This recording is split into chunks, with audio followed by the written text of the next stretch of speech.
وەڵامدانەوەی پرسیارە سەردەمیەکان بەرجی دووەم نووسینی مامۆستا محەممەد فەتحوڵڵا گولەن.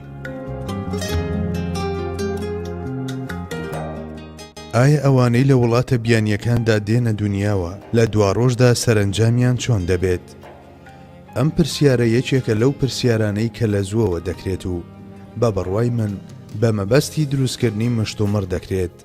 لەم پرسیارەدا کە دەڵێت ئێمە لەبەر ئەوەی باوەڕمان بەخوا و پێغەمبەرەکەی هەیە دەچینە بەهەشتەوە، بەڵام ئەو کەسانەی لە وڵاتانێکی دوور لە جیهانی ئیسلامی لەدایک دەبن و دەژین، بۆ نمونە ئەوانەی لە لەندەن و پاریس و مۆسکۆن، لەبەر ئەوەی خاوەنی ئەو شتانە نین کە ئێمە خاوەنیانین و ناگەن بەو نورەی ئێمە پێیگەیشتوین، ئایا ئەوان دەخرێنە ئاگری دۆزەخەوە؟ ئەمەش دوو ڕووی هەیە. یەکەمیان ڕەخنەیەکی فێڵبازانەیە لە ئیسلام دەگیرێت و سۆز و بەزەییەکەی زیاتر لە هی خوای گەورە نیشان دەدرێت. سەرەتا ئەوە بڵین بڕیارێکی لەو شێوەیە نییە و نەدراوەکە ئەوانەی لە وڵاتە بیانیەکان دەژین دەخرێنە ئاگری دۆزەخەوە، چونکە ئەم قسەیە لە پرسیارەکە دەخوێنرێتەوە. بەڵام ئەو بڕیارە دراوەکە ئەوانەی بانگەوازی حەزرەتی موحەممەدیان صلی الله علیه وسلم پێگەیشتووە و پەیامەکەی ئەویان بەگوێدا دراوە و شاهیدی ئەو نورەش بوون کە بڵاوی کردوێتەوە، بەڵام لە کەللەڕەقی خۆیاندا پەسەندی ناکەن و گوێی خۆیانی لێدە ئاخنن، بەڵێ ئەوانە دەخرێنە ئاگری دۆزەخەوە. ئەوەش کە یەکێک بێت و لێرەدا بانگەشە بۆ سۆز و بەزەییەکی زیاتر لە هی خوای گەورە بکات، لە پوچێتی زیاتر نییە. بەڵێ وەک ئاماژەمان پێکرد، ئەوانەی بەو شێوەیە دەخرێنە ئاگری دۆزەخەوە خۆمەبەستەنها ئەوانە نییە کە لە وڵاتێکی بیانین و بەو جۆرەن، بەڵکو ئەوانەش دەگرێتەوە کە لە وڵاتی مسلماناندا دەژین و پەیامی حەزرەتی موحەممەدیان صلی الله علیه وسلم پێدەگات و بەدەمیەوە ناچن و لە یاسا و ڕێساکانی یاخی دەبن و دوای ناکەون. ئەمانەش دەخرێنە ئاگری دۆزەخەوە و دووچاری خەسارەتمەندی هەتایی دەبن. داوامان لە سۆز و بەزەیی نەبراوەی خوای گەورە ئەوەیە ئێمە ومانان لەو کەسانە بگێڕێ کە بە دوای دەکەون و وەڵامی بانگەوازەکەی دەدەنەوە و لەو سەردەمەدا خاوەنداریەتی پەیامەکەی دەکەن کە گشت کەسێک گوازی لێ دەهێنێت. زانایانی کەلام کە لە مێژە هەوڵیان داوە بابەتەکانی قورئان و سوننەت بە ڕێگەی عەقلی و لۆجیک و داوەری و بیرکردنەوە و فەلسەفە لێک بدەنەوە و بیسەلمێن و بیچەسپێنن، ئەم بابەتەش یەکێکە لەو بابەتانە و زانایانی کەلام بە دوور و درێژی ڕوونیان کردوێتەوە. نەکەرە و پرسیارە بگرە ئەوەش کە باشە ئەوانەی وەڵامی بانگەوازەکە نادەنەوە دەڕۆنە ئاگری دۆزەخ، ئەدی ئایا ئەوانەی کە دەرفەتی ئەوەیان بۆ نەڕەخسا وەڵامی بانگەوازەکە بدەنەوە، ئایا ئەوانیش دەخرێنە دۆزەخەوە؟ ئایا جیاوازی هەیە لە نێوان ئەم دوو دەستەیە؟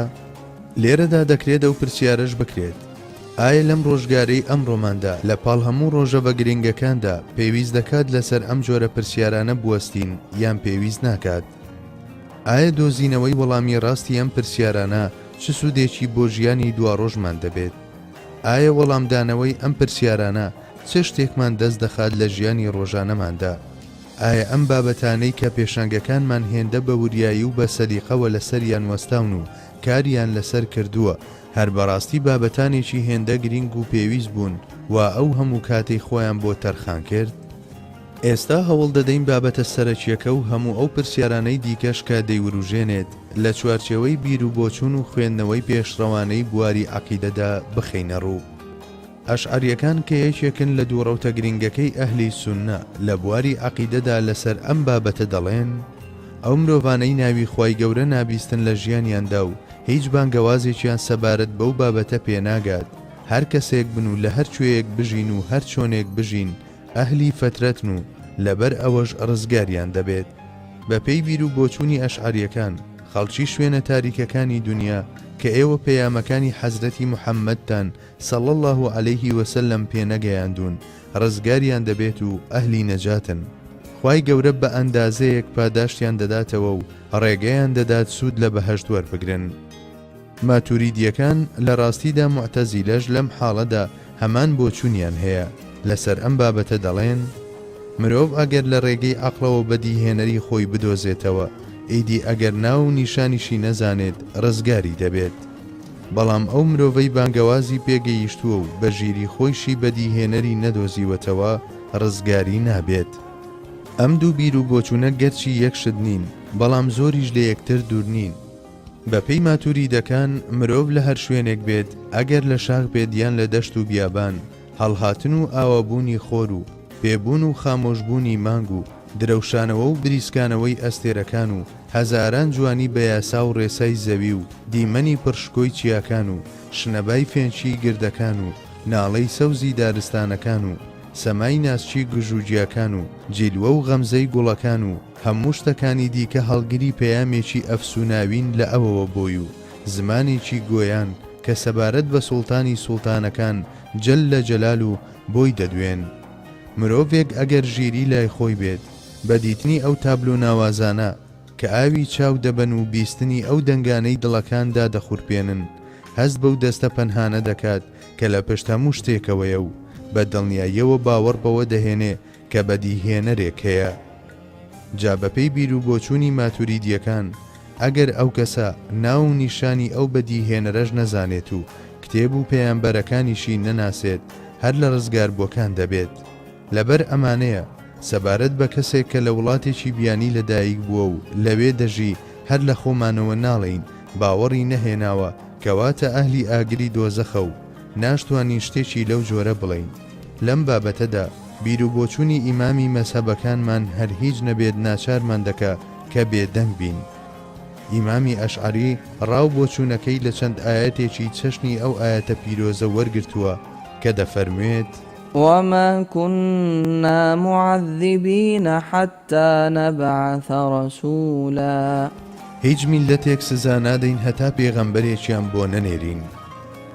بەڵێ، خوای گەورە لە قورئانی پیرۆزدا دەفەرمێت سزای کەسێک نادەین هەتا پێغەمبەری بۆ ڕەوانە نەکەین، کەواتە دەبێت سزای ئەو کەسانە نەدرێت کە پێغەمبەریان نەبینیوە و هیچیشیان لەبارەوە نەبیستووە.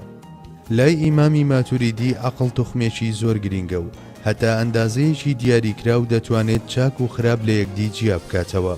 لە بابەتی چاکە و خراپەشدا لەسەر ئەمە دەوەستێت.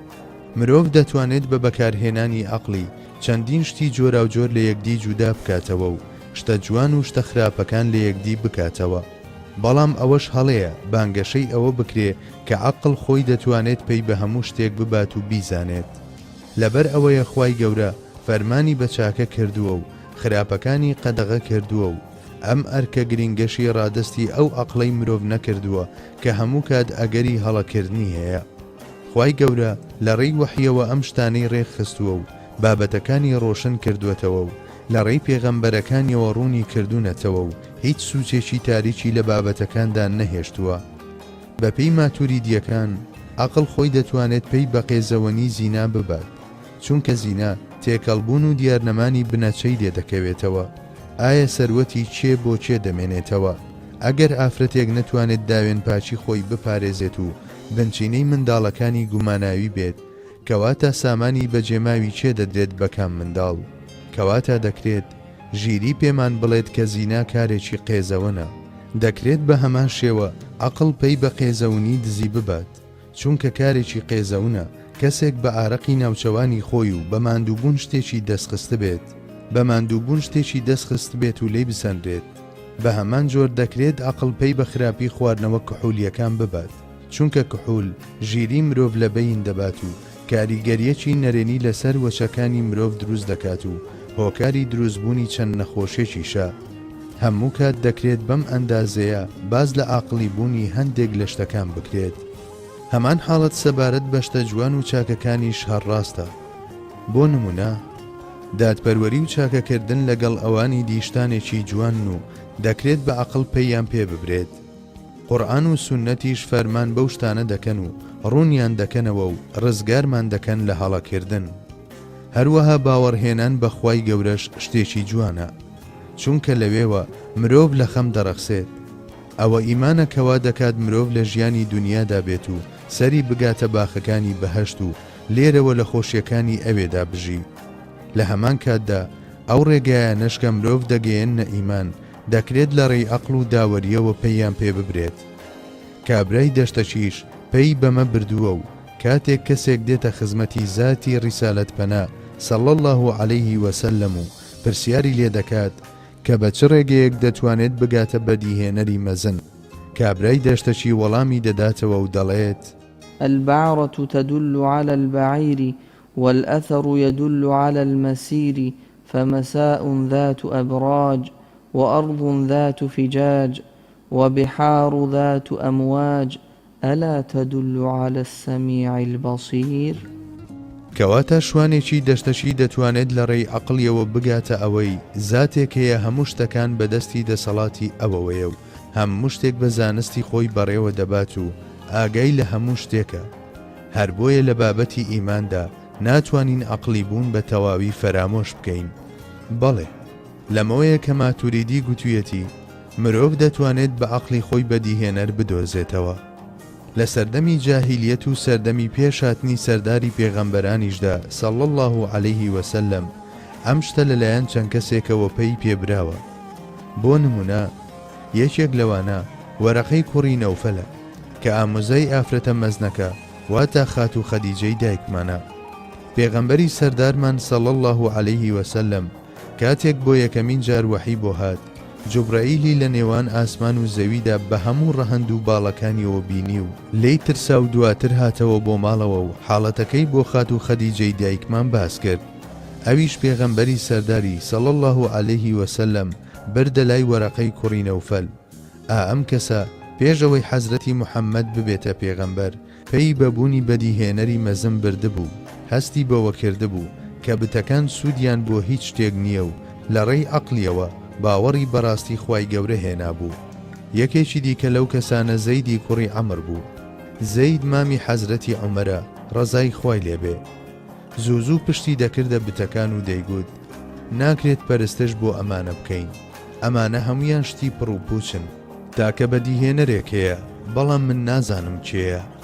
ئەم پیاوە لە سەرەمەرجیدا ئەندامانی خێزانەکەی کۆ کردەوە بە حەزرەتی عومەر و سەعیدی کوڕیشیەوە و پێی گوتن: من باوەڕم بەوە هەیە کە خوا ئاینێکی هەیە، ئەو ئاینە سێبەر و نیشانەکانی وا بەسەر سەرتانەوە. ئالەو کاتەدا حەزرەتی موحەممەد لە سەروبەندی ئاشکراکردنی پێغەمبەرێتیەکەیدا بوو.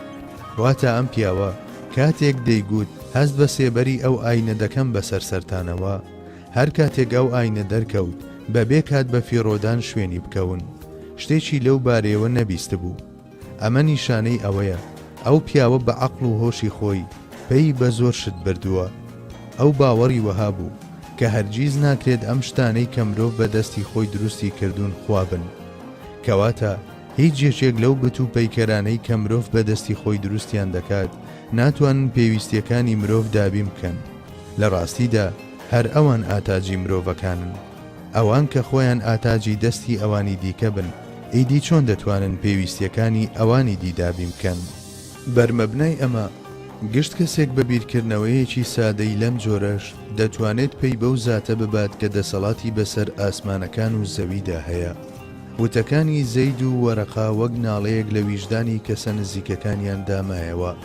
دواتر سەرداری زەمان و مەکان سەڵی الله عەلەیه وسەلەم یەکەم دۆستە بەختیارەکانی خۆی لە بازنەی ئەو کەسانەدا هەڵبژارد کە چاویان بەڕووی ڕاستیەکاندا کرابووەوە و جڵەوی داوەری و ژیریاندایە دەست وەحی و چارۆکەیان بەڕووی نەبراوەییدا کردەوە.